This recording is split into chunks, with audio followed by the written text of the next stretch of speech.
She watched a human tear an apex beast into chunks like nothing. Part 1. The survey mission. The shuttle broke through the clouds of Vareth 7, and Una pressed her face against the viewing window. Below them stretched an endless jungle that glowed with soft blue and green light. The plants on this moon made their own light, and from above, the whole world looked like a living ocean of color. Una was a xenobiologist. She studied alien life forms for the Galactic Exploratory Coalition. Her people, the Velthrani, had been part of the coalition for over 2,000 years. They were scholars and scientists. They had 4 arms, pale blue skin, and large dark eyes that could see in almost total darkness. They were not fighters. They had never needed to be. This was her first mission to a Class 4 death world, and she was nervous. She had read the reports. Vareth 7 had killed 3 survey teams in the last 50 years. The jungle was filled with poisonous plants, aggressive predators, and environmental hazards that could kill in seconds. But what made her most nervous was not the planet. It was her teammates. She looked across the shuttle at the 2 humans sitting against the far wall. The man was named Taiho. He was the security specialist assigned to protect their team. He sat with his eyes closed, breathing slowly, completely relaxed. He was not tall by human standards, and his build was lean rather than muscular. He looked almost ordinary, almost harmless. The woman next to him was named Bora. She was a botanist who specialized in dangerous plant life. Unlike Taiho, she was talking constantly, pointing at the window and making excited sounds about the bioluminescent forest below. "Look at that," Bora said, grabbing Taiho's arm. "The light patterns are different near the rivers. I bet there's a whole separate ecosystem in the wetland areas." Taiho opened one eye. "Looks pretty. It's incredible. I read that some of the plants here can dissolve metal. Can you imagine? We might find completely new chemical compounds." Una watched this exchange with confusion. Bora seemed happy. Excited, even.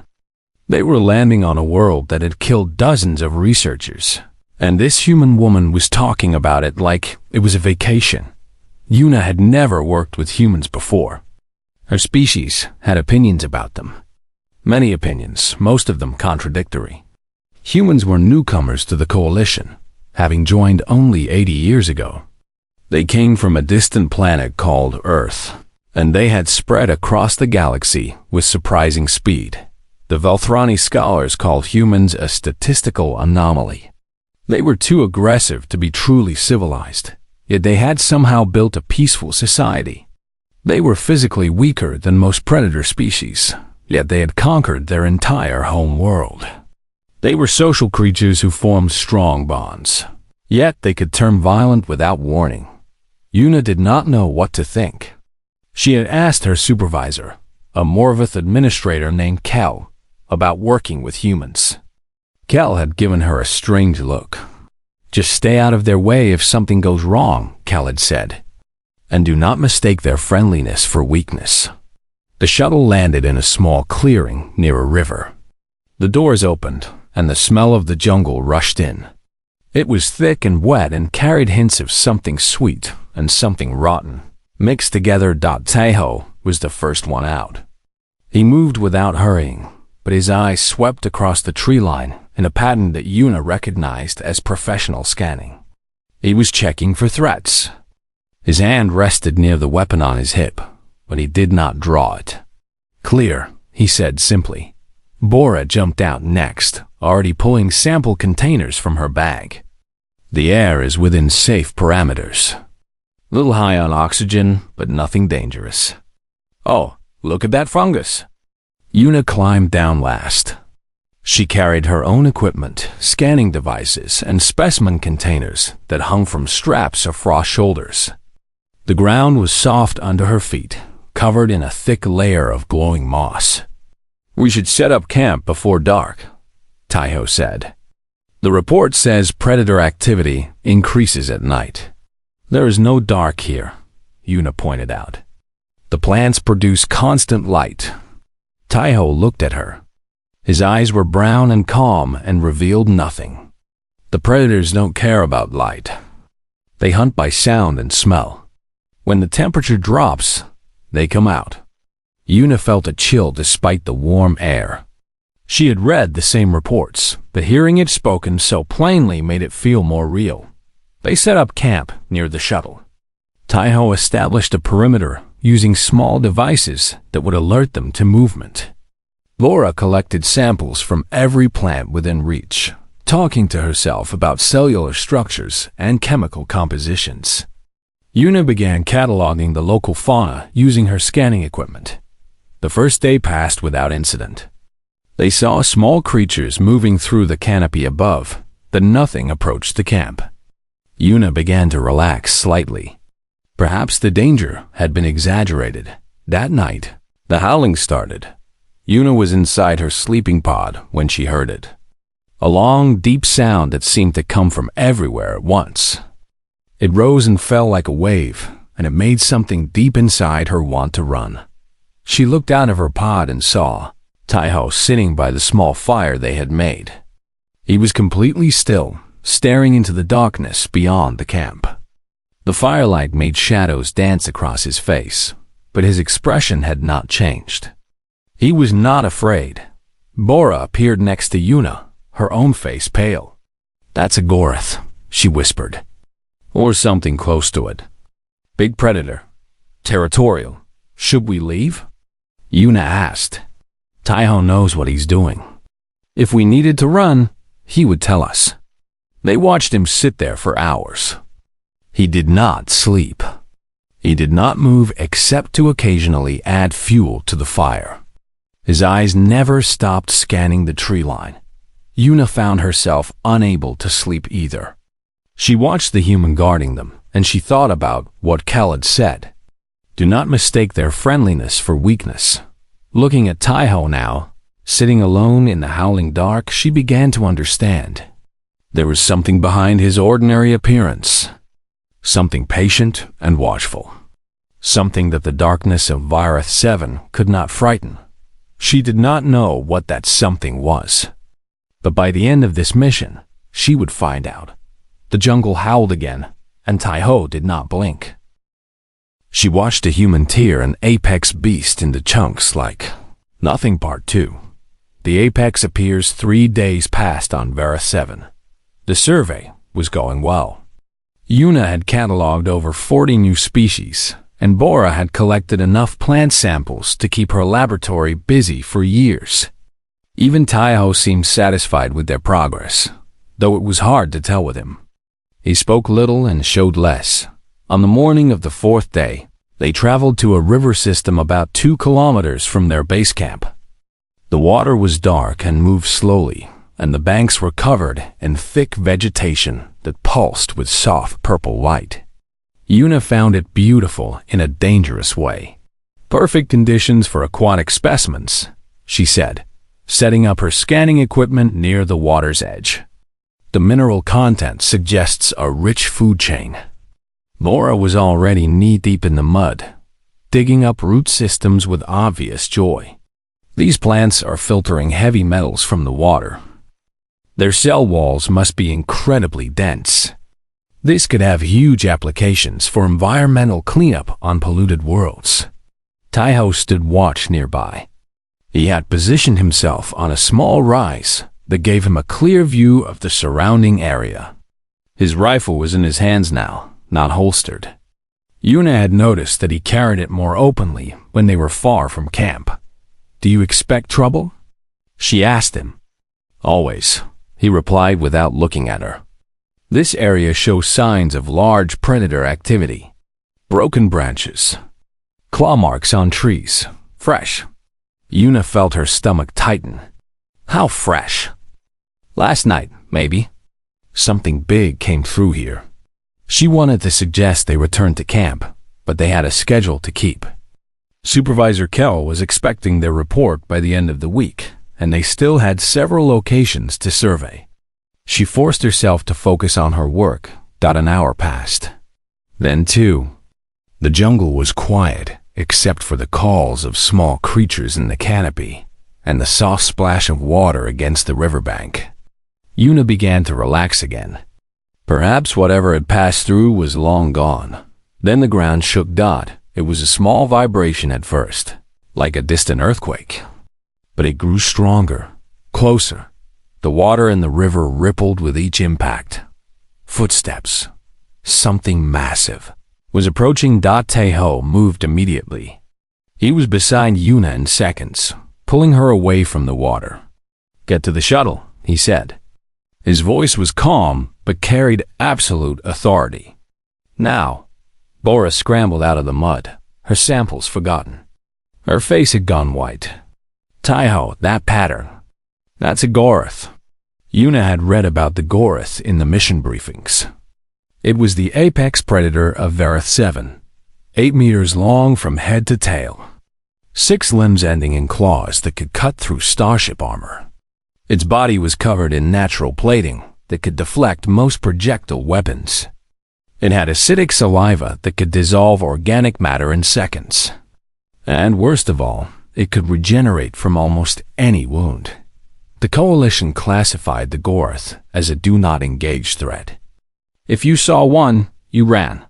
You did not fight. You did not hide. You got off the planet as fast as possible, and you did not look back.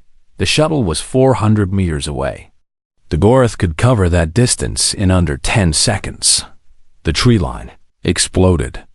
Yuna had never seen anything so terrifying in her life. The Goroth burst through the vegetation like it was made of paper.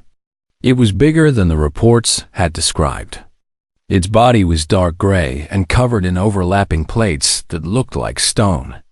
Its 6 legs moved in a horrible rhythm, eating up the ground with each stride. Its head was a nightmare of teeth and small, intelligent eyes, and it was looking directly at them. Bora froze. Her legs simply stopped working. Yuna grabbed her arm with 2 of her hands and tried to pull her toward the shuttle, but Bora would not move. The human woman was paralyzed with fear.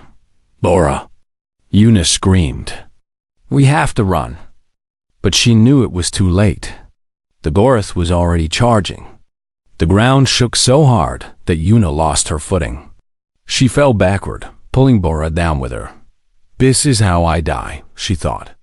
On a jungle moon, eaten by a monster, 400 meters from safety. Then Taeho stepped forward, not backward, not to the side, forward, toward the charging beast. Yuna screamed at him. She did not know what words she used. She only knew that she was watching a human walk calmly toward certain death. Taeho dropped his rifle.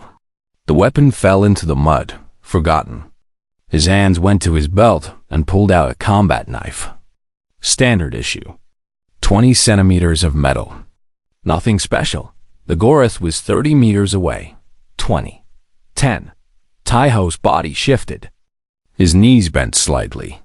His weight moved to the balls of his feet. Something in his posture changed, something fundamental. He no longer looked like a calm, ordinary man. He looked like a predator. Yuna had no word for what she saw in that moment. Her species had never needed such a word. They were scholars, not fighters. They did not understand violence the way humans understood it. But watching Taeho face the charging Goroth, she felt something ancient stir in her mind. Some deep, buried instinct that recognized what she was seeing. This was not a man preparing to die. This was a man preparing to kill.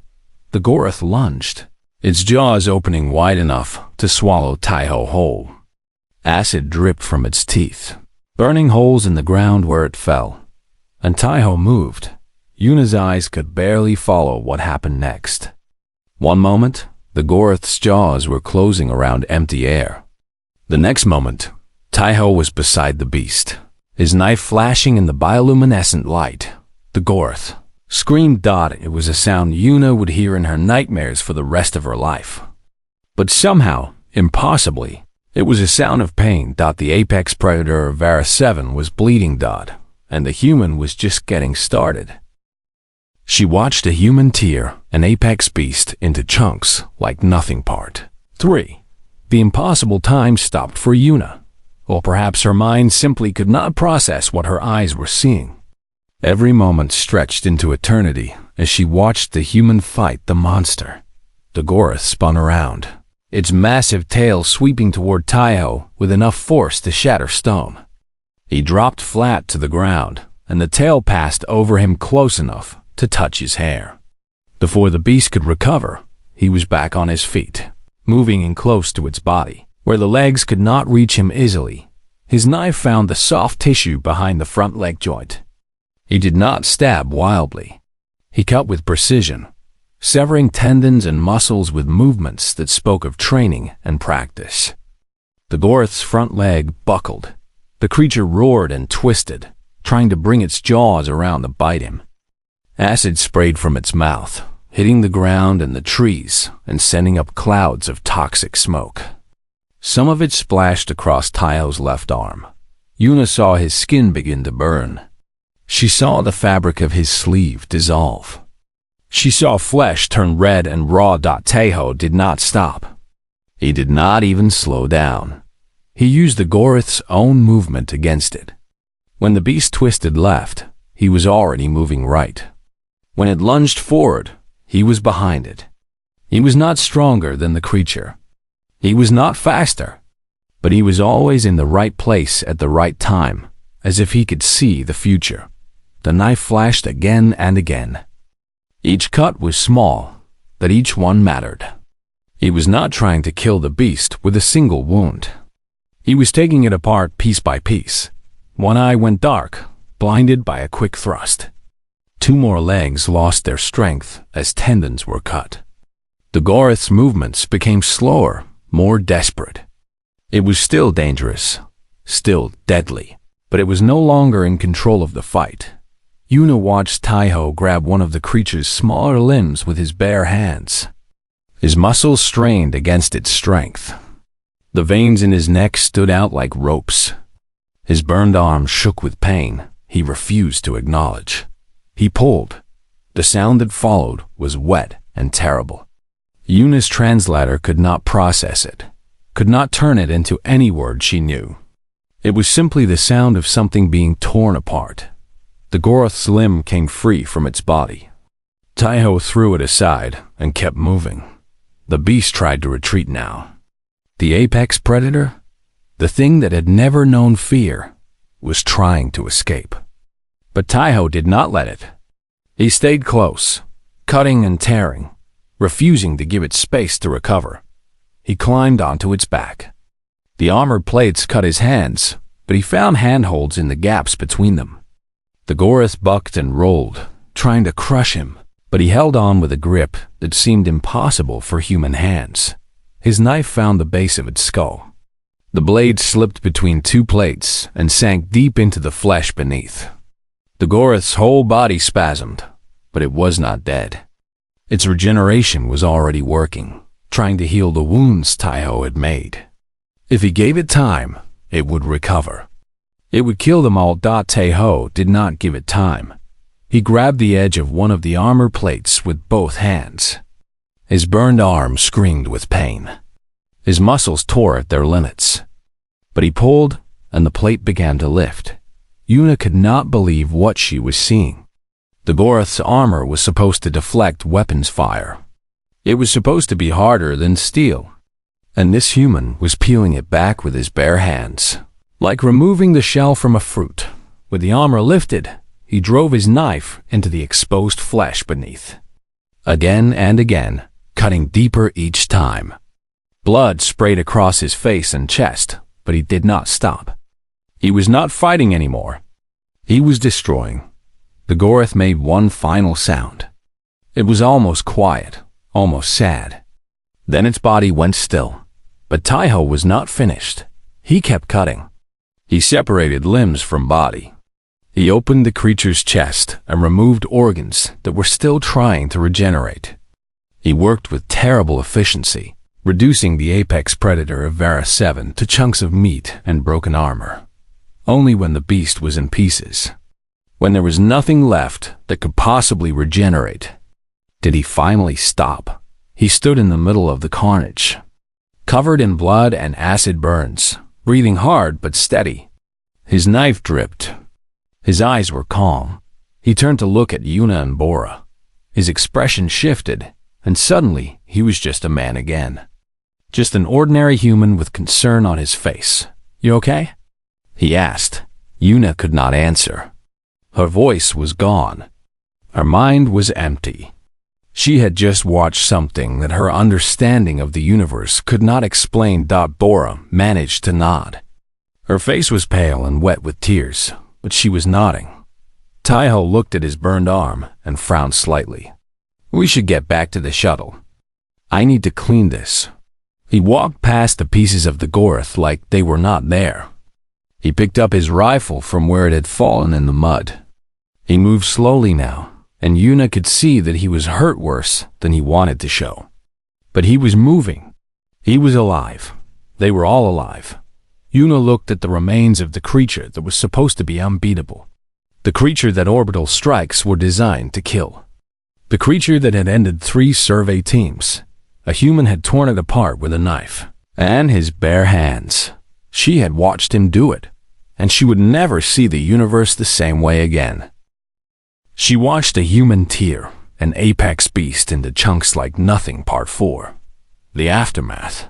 The HFY shuttle lifted off from Varus 7 3 hours after the fight. Yuna sat in her seat and stared at nothing. Her mind kept replaying the same images over and over. The Goroth charging. Taiho stepping forward. Blood and armor and screaming.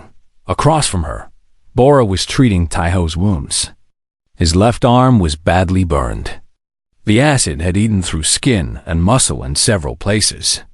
Any other species would have been screaming in pain. Taiho just sat quietly and watched Bora work. "You're going to need real medical treatment when we get to the station," Bora said. "This is beyond what I can fix with field supplies." "I've had worse," Taiho replied. Bora laughed, but it was a nervous sound. "You keep saying that. I'm starting to believe you." "Kitchen accident," Taiho said. "When I was 12, spilled boiling oil on my leg. Burned worse than this." Yuna found her voice at last.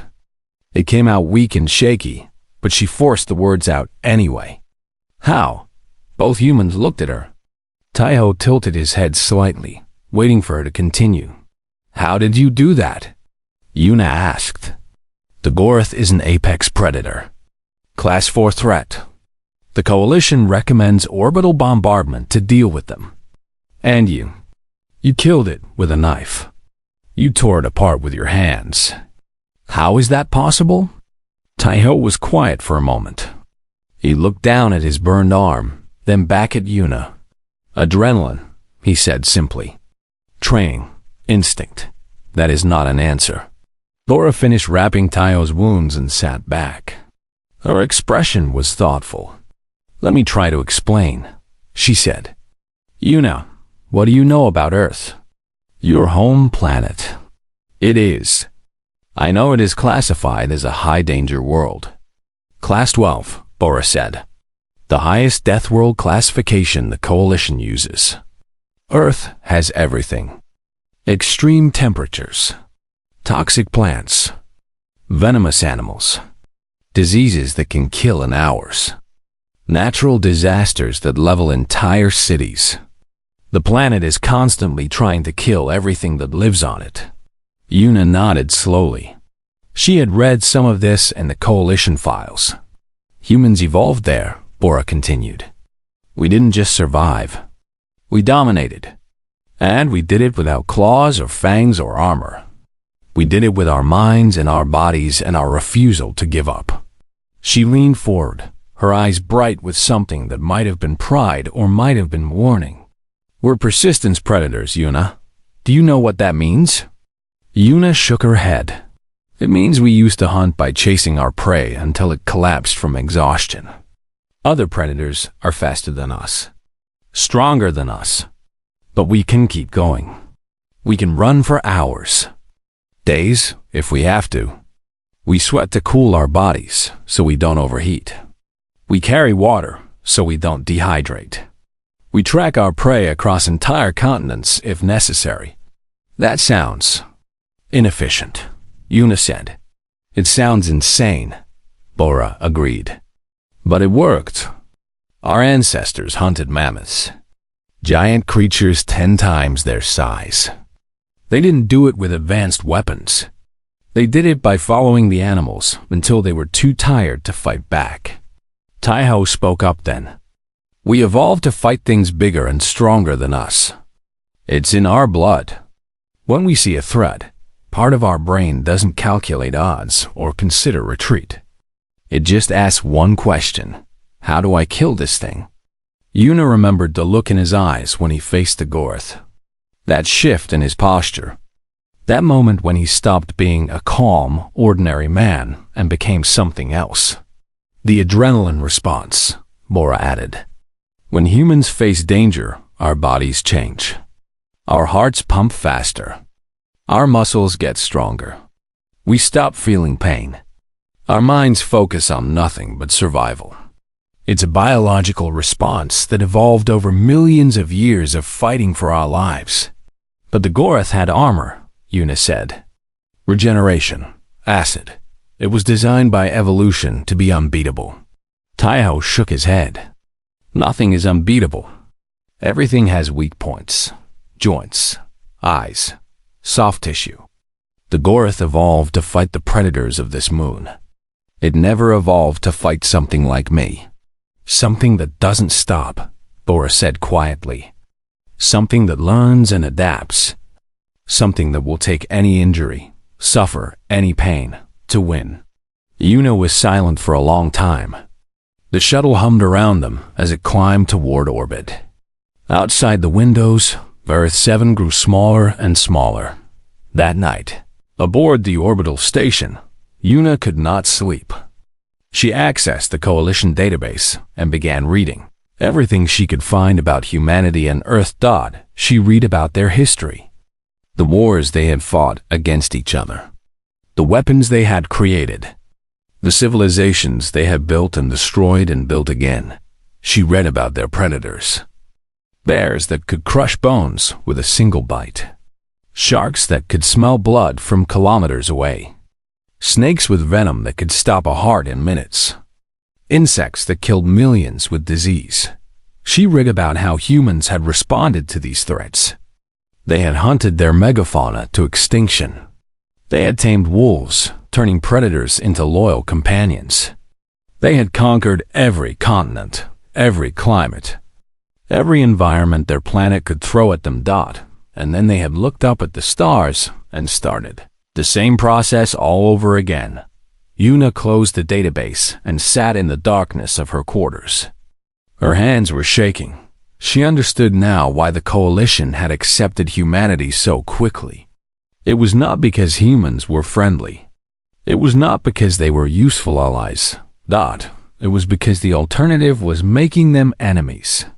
And nobody wanted to be on the wrong side of a species that could tear apart apex predators with their bare hands. She watched a human tear an apex beast into chunks like nothing. Part 5. New perspective. 3 months passed. Yuna returned to the Coalition Science Academy on Helix Prime, a massive station world that served as the center of galactic research. She had samples to analyze, reports to write, and a paper to present. But the samples and the reports were not what people wanted to hear about. Word had spread about what happened on Varus 7. The shuttle's external cameras had captured everything. The footage had been classified immediately, but nothing stayed secret for long in the Coalition. Scientists and military officials alike wanted to know the details. Yuna found herself giving the same account again and again. To her colleagues, to research committees, to military analysts who asked very specific questions about human combat capabilities. Finally, she was invited to present at the annual Coalition Science Conference. The topic she chose was simple: reassessing human combat capabilities, based on direct observation. The conference hall was packed. Representatives from dozens of species filled the seats. Una recognized Morvith administrators, Kalari engineers, Thros diplomats, and many others. They all wanted to see the footage. They all wanted to understand. Una stood at the podium and began her presentation.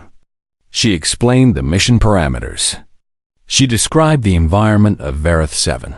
She provided biological data on the Gorith, including its armor thickness, regeneration speed, and recorded kill count. Then she showed the footage. The room went silent. Una watched their faces as they watched Taiho step toward the charging beast. She saw their expressions change from confusion to disbelief to something like fear. When the footage ended, nobody spoke for a long moment. "This is verified?" Someone finally asked. "No manipulation? No enhancement?" "Raw footage from the shuttle's external cameras," Una confirmed. "I was there. I watched it happen." The questions came fast after that. How was this possible? Were all humans capable of this? Could this ability be replicated? Una answered as best she could, but she knew her answers were not satisfying.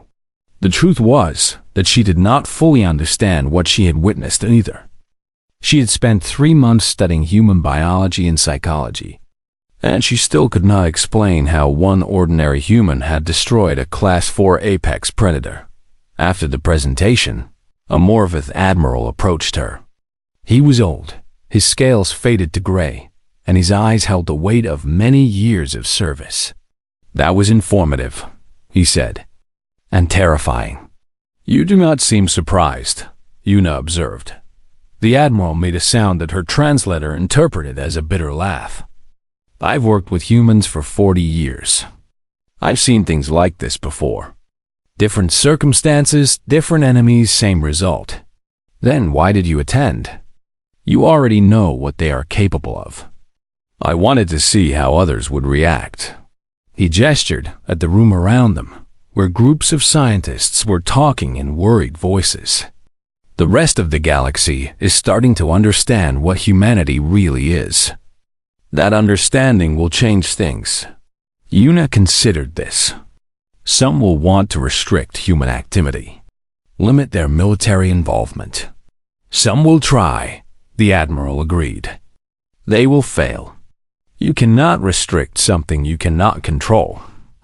And nobody can control the humans. What would you recommend instead? The Admiral looked at her for a long moment. Keep them happy. Keep them on our side. Because when something worse than a Gorith comes for us, and it will come eventually, we will want the humans standing between us and it. He walked away, leaving Una alone with her thoughts. 2 weeks later, she received her next mission assignment. A Class 6 world called Theron 4. Dense forests filled with predators that hunted in packs. Environmental hazards that included toxic spores and corrosive rainfall. A much more dangerous survey than Vareth 7. The mission coordinator asked if she had any special requests for her team. Yes, Una said. I want Taiho as my security specialist, and Bora as my botanist. The coordinator checked the records. They have already been assigned to another mission, a Class 3 world with minimal risk. Then reassign them. I want those specific humans on my team. There was a pause. That is unusual. Most researchers request experienced coalition security forces, trained soldiers with heavy weapons. I have seen what heavy weapons do against apex predators, Una replied. They fail. I have also seen what Taiho does. He does not fail. The reassignment was approved. She met Taiho and Bora at the departure dock a week later. Taiho's arm had healed completely, though new scars marked the places where the acid had burned deepest. Bora looked excited about the mission, already talking about the unique plant life they might find. Are you sure about this? Taiho asked Una. Theron 4 is dangerous. The last survey team lost 2 members. I am sure. Why? Una looked at him. She remembered the Gorith in pieces. She remembered his calm eyes after the battle. She remembered the way he had asked if they were okay, as if tearing apart an apex predator was just part of his job. "Because I understand what you are now," she said. "When I first met you, I thought you were weak, ordinary. I thought the reports about human capabilities were exaggerated." She paused, choosing her next words carefully. "I was wrong. You are the most dangerous thing I have ever encountered. More dangerous than the Gorith. More dangerous than anything on Terran 4. And I would rather have you standing next to me than standing against me." Taiho was quiet for a moment. Then he smiled. It was the first genuine smile she had seen from him. It transformed his face, making him look almost gentle. "Then let's get to work," he said. They boarded the shuttle together. The doors closed behind them, and the engines began to hum. Yuna looked out the window as the station fell away below them. She was about to travel to another dangerous world, filled with creatures that wanted to kill her. She should have been afraid, but she was not. She had 2 humans at her side now. She had seen what they could do, and she knew that whatever Theron 4 threw at them, Taiho would be ready. The shuttle jumped to hyperspace, and Yuna smiled. Let the monsters come. The humans would be waiting.